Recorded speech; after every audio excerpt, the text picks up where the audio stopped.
Boker Tov, Shavua Tov, Mazal Tov. Il y a une devinette de Halacha.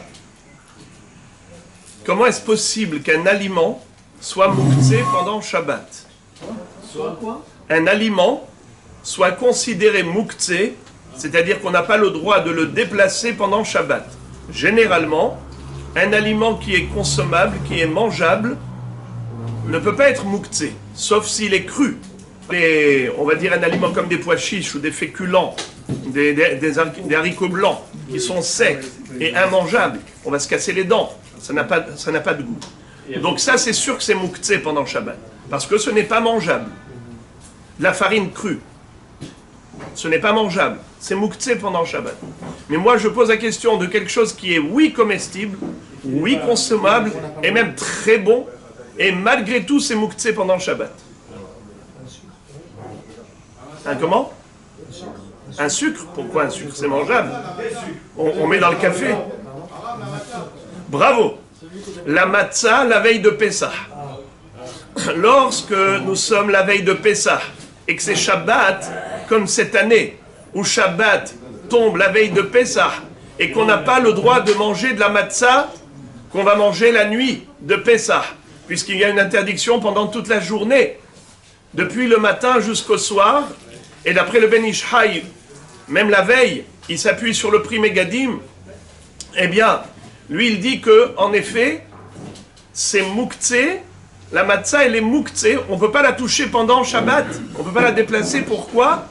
Puisque c'est interdit à la consommation. Alors, c'est un objet inutilisable. D'ailleurs, la même devinette, c'était pour la Megillat Esther. Cette année, à Yerushalayim, normalement, on aurait dû lire la Megillah quand? Le Shabbat. Mais Chachamim ont interdit de lire la Megillah pendant Shabbat, de peur qu'ils le transportent dans la rue. Puisque c'est interdit de lire la Megillah pendant Shabbat, alors c'est mouktsé. Toute l'année, la Megillah n'est pas mouktsé, sauf le Shabbat de Purim, où Chachamim ont dit Assour. Eh bien, puisque c'est Assour de lire la Megillah, ce Shabbat-là de Purim, eh bien, il est carrément mouktsé. La même chose, puisque c'est assour de manger de la matzah la veille de Pessah, eh bien, quand ça tombe Shabbat, la veille de Pessah, comme cette année, eh bien, on n'a pas le droit de déplacer la matzah, nous dit le Ben Ish Chai, c'est mouktsé. Pourquoi on a le droit de demander aux enfants de faire des issourim? Pourquoi? Un enfant qui, de toutes les façons, peut manger. Mais un enfant qui a l'âge de Hinour, c'est assour. Un enfant qui n'a pas l'âge de Hinour, oui. Un bébé qui, de toutes les façons, on peut lui donner à manger, même de la matzah, il n'y a pas de problème.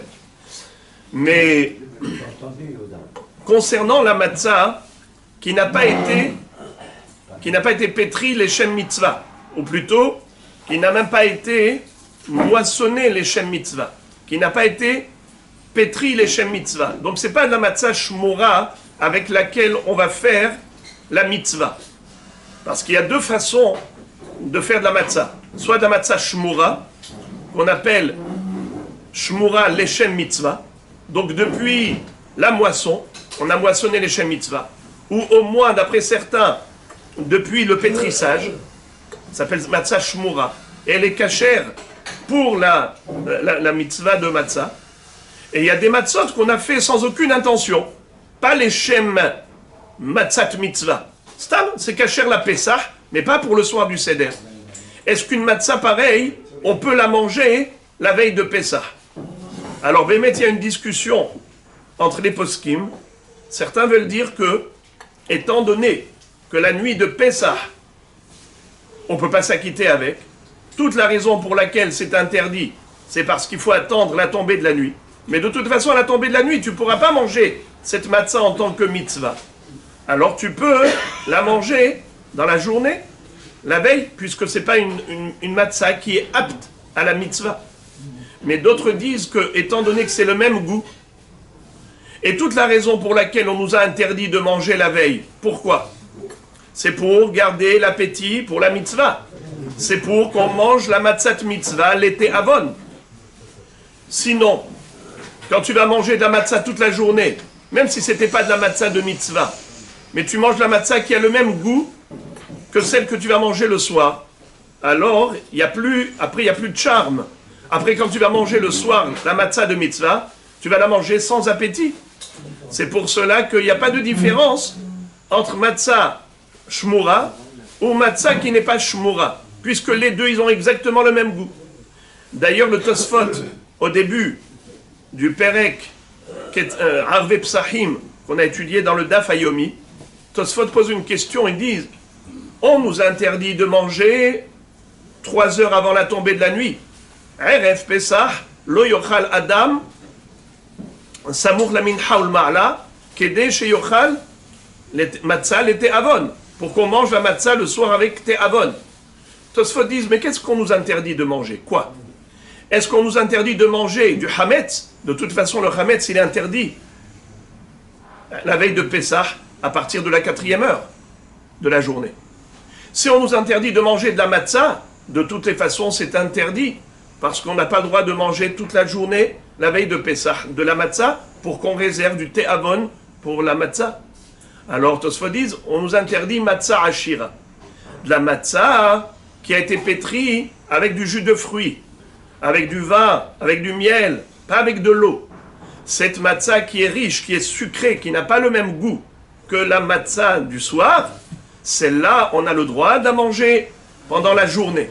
Et même celle-là, 3 heures avant la tombée de la nuit, il ne faut pas en manger. Pourquoi? Parce que ça peut empêcher ensuite de manger avec appétit la matzah le soir. On a le droit de manger que des fruits, de la viande ou du poulet, mais pas de la matzah ashira les 3 dernières heures. Et même ces fruits, comme j'ai dit qu'on a le droit de manger, c'est seulement si on a faim, si on se sent mal à l'aise, mais on va pas se charger de fruits, se charger de poissons, se charger de viande avant la tombée de la nuit, les 3 dernières heures, pour justement arriver le soir du Seder avec appétit et manger le tout avec te'avon, c'est-à-dire manger tout ce qui est mitzvah de la nuit de Seder avec te'avon.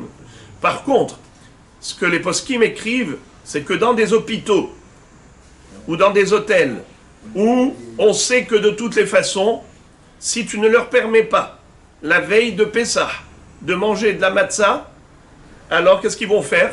Ils vont faire entrer du hametz. Il vaut mieux leur permettre de manger de la matzah qui n'est pas shmura. Au moins, ça veut dire que c'est un issour qui est beaucoup plus léger, parce que toute la raison pour laquelle on nous interdit de manger de la matzah en journée, c'est juste pour garder l'appétit pour le soir. Il vaut mieux qu'ils mangent ça plutôt qu'ils te fassent rentrer du hametz dans les hôpitaux, dans les hôtels. Alors dis-leur, ok, vous voulez absolument manger quelque chose dans la veille de Pessah, prenez des matzot qui ne sont pas les shem mitzvah, car en effet, il y a des poskim qui disent qu'étant donné que cette matzah, elle n'est pas bonne pour la mitzvah du Seder, alors on peut se permettre d'en manger la veille de Pessah. Donc pour les hôpitaux ou les endroits pareils, on leur permettra. Be'ezrat Hashem, cette semaine, on fera un shiur spécialement pour la veille de Pessah qui tombe Shabbat. Comment est-ce qu'on va faire pour tous les repas? Comment on va se comporter par rapport au Serouda du vendredi soir et la Serouda du Shabbat matin? Et quel est le programme Imirtse Hashem qu'on va même établir ici chez nous pour pouvoir avoir le temps de faire les Seroudot convenablement? Be'ezrat Hashem.